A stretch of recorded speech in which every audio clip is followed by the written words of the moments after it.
overlooking the rolling hills and scattered islands, hearing the gentle trickle of the rivers below. Guthix, a being of balance, had found a realm of untouched beauty and boundless promise. Gielinor, a world where mortals might one day live in peace and harmony. Though Guthix had already begun to welcome many races, the chronicles of this new realm would not officially begin until 17 long years had passed. Only then would the First Age, or the Mythic period, truly dawn.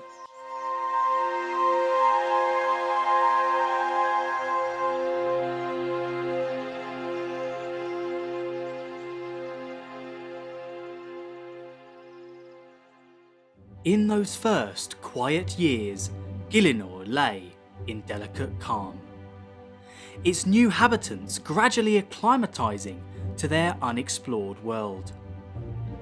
When at last the First Age began, Guthix turned his gaze outward once more, and with open arms he beckoned Seren, the radiant goddess of light, and her people from the crystalline world of Tardiad. Together, they would begin shaping the perfect world that Guthix had long envisioned. Seren was the first to arrive, finding sanctuary in the western wilds. There, she began to thoughtfully clear the northern forests of Isaftar. She was preparing a place her kin could call home. But their arrival depended on a path between worlds. To the northeast, Guthix had already forged such a passage.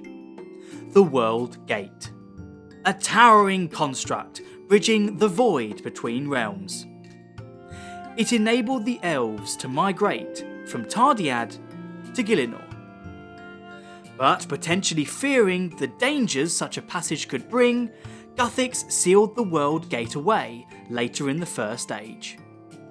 For millennia, its presence faded into legend, until a certain adventurer uncovered it during the Sixth Age, when the gate's importance would shine once again. Through the gate the elves came, guided by Seren into the cleared woodlands of Isaftar. There they raised Prifddinas, their shining city. A home, at last. In those early days, it was little more than timber and modest touches of crystal. But as the years passed, crystal bloomed throughout its walls and spires. By the end of the First Age, Prifddinas had become what it always was destined to be, the jewel of the Western lands.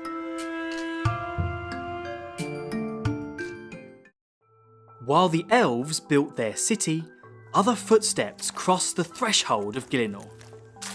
The first humans arrived, guided through the World Gate.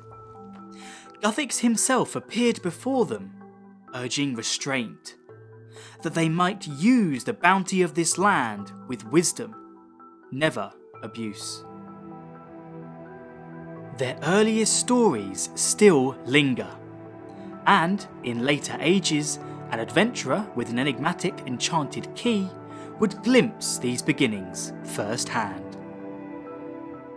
Some time before the middle of the First Age, Guthix discovered a powerful relic, believed to predate even the age itself, the Stone of Jas. With it, he forged the very magic of Gielinor, infusing its power into runestones which were scattered across the land. This gift transformed the world, granting sentient races the ability to practice magic, a fundamental turning point in Gielinorian history. Seizing this newfound opportunity was Gielinor's first wizard, Jack. His early experiments were not without mishap. In fact, he is known to have burned down his house at least once during his trials. But Through sheer perseverance, Jack mastered the world's first noted offensive spell, Fire Strike. His legacy lives on in the founding of the Wizards Guild, an institution that still stands proudly today. Much of the First Age was a time of harmony. Satisfied with the flourishing civilization he had helped create, Guthix retreated deep underground in the middle of the First Age to sleep. A slumber that would last for the next 8,000 years, allowing the world to grow and develop peacefully in his absence. But peace is never eternal. As the First Age waned, other powers descended upon Gielinor. Gods from afar and ancient colossi such as Fiara and Voluta began to gather followers, some even unintentionally.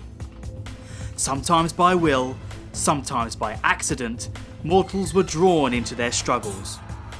And so, the later years of this age grew turbulent, Gielinor becoming a chessboard for beings far greater than its people. At last, in the year 3427, the final turning point arrived. Near a small, unassuming village, a new god stepped upon the world, Zaros. Cloaked in mystery, wielding immense power, he would transform this quiet settlement into the heart of his empire, Sentiston. With his arrival, the First Age closed its final chapter, and the Second Age opened its first. What ambitions did Zaros hold, and what shadows would his presence cast upon the world? Those questions, Lorehounds, belong to the story of the Second Age.